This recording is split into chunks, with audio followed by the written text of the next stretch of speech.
Okay, so the next one is the objectives of agribusiness. So, na-define na natin yung agribusiness, naintindihan natin bakit importante yung agribusiness. Now, punta naman tayo dun sa why. Okay, so, ano ba yung tinatry na i-achieve ng agribusiness? If naging agribusiness professional ka, ano ba yung magiging mission mo?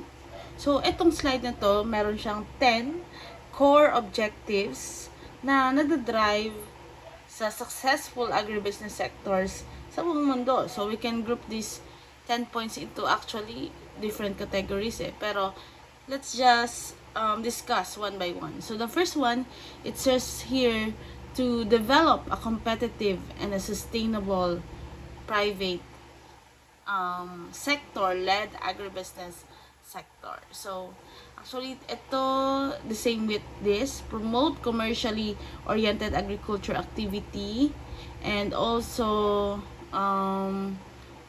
ito, commercialization of agriculture. Okay. Itong tatlong to, ito, develop a competitive and sustainable. So, it is after competitive and sustainability, competitiveness and sustainability of private agribusiness sectors. Ito naman sa number 3, and commercialize daw na ay commercially oriented agriculture activity. Ibig sabihin, mga agriculture activity that is bound to be a business or a venture. Ano pa? Number 4 is commercialization of agriculture. So, yun din. Kumbaga, hindi lang natatapos sa production, but also, nag-extend siya up to business. Ayan. So, it may fall under one category kasi pare-pareho silang after the competitiveness and the sustainability of the agribusiness sector. So, syempre, gusto natin hindi lang yung gobyerno yung magiging vehicle for success, but also yung private sector or yung mga businesses. Kasi syempre yung mga businesses, if they're driven by competition, di ba, kunwari yung mga business, kapag rumarami yung the same na mga businesses, ang nangyayari, they are encouraged to improve their offerings.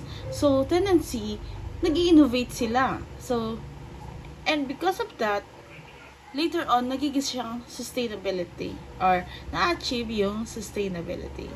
And then, we also have here, next one is promote commercially oriented agriculture activity and the commercialization of agriculture. Basically, sinasabi lang nito na isi-shift natin yung mindset natin from the traditional farming to a market-driven farming. Ibig sabihin, para daw maging true business ang isang agriculture activity, kailangan commercially focus siya. Ibig sabihin, nakafocus siya sa possibility na yung mga produce doon is ibebenta commercially. Ganun. Okay, and then we also have here, the next is ito, increase productivity and reduce yield gaps. Ayan, so it's after efficiency kasi gusto niya ma-improve yung productivity. So in agribusiness, gusto natin ma-improve yung productivity ng mga agricultural activities. Gusto natin gumamit ng mga modern technologies, and gusto natin mabawasan yung cost of production. So, sa mga other subjects nyo, marami kayong managerial subjects kung saan, or courses na ititake, kung saan you will be equipped on how to maximize resources while minimizing cost. So, babawasan natin yung cost. Yun yung goal natin in agribusiness. Ayaw natin gastos tayo ng gastos, kung pwede naman palang ma-reduce yung cost natin. Ayan. So, when we say increase productivity, ibig sabihin lang nito, more output, marami tayong maproproduce. And ito namang yield gaps, ito yung difference between ano ba yung naproproduce ng isang farmer at kung ano ba yung pwedeng ma-produce using the best available technology. Ayan. So, gusto natin ma-close yung gap na yon kasi that is the goal, that is the key to achieve global food security.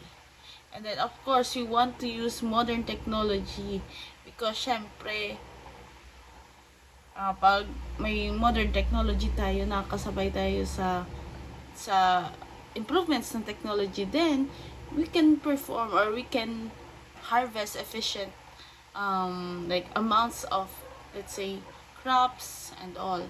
So, syempre, ano ba yung mga technology na meron lately sa agriculture? Kunwari, yung mga drones. So, ang drones, hindi lang yan pang video.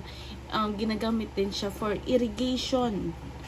Ayan, irrigation ng mga sa farm. Ganyan. So, of course, that is one goal din sa agribusiness. We want to use modern technology. And of course, we want to reduce cost of production.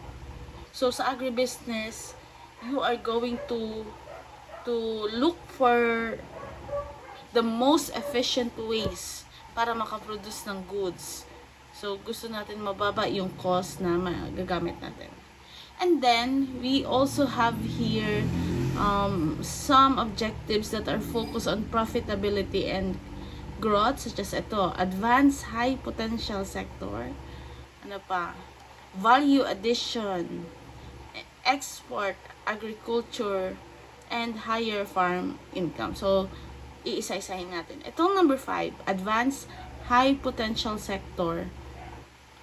Ibig sabihin lang nito, itong mga sectors na to, the horticulture, livestock, and fisheries, itong mga sectors na to, usually, dito, there are greater opportunities for specialization and export. Ibig sabihin, dito sa mga fields na to, sa mga sector na to, mas may potential tayo dito when it comes to exportation. Ayan, so, si agribusiness nag-identify siya kung ano yung sector, ano yung mga growth area sa mga sectors, and saan magandang mag-invest. Ganun. You also have here value addition. So, sa agribusiness, ito yung isa sa mga pinaka-importanteng concept sa agribusiness. Kasi when we say value addition, it means gagamit tayo ng isang raw material para i-process ito into another product. So, yun yung ibig sabihin ng value addition. And then, export, agriculture.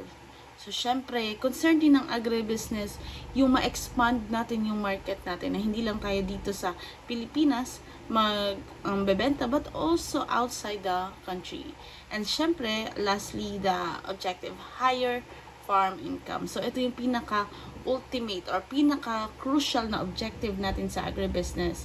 So, gusto natin na yung mga farmers natin and the producers natin is nakaka-earn sila ng good income.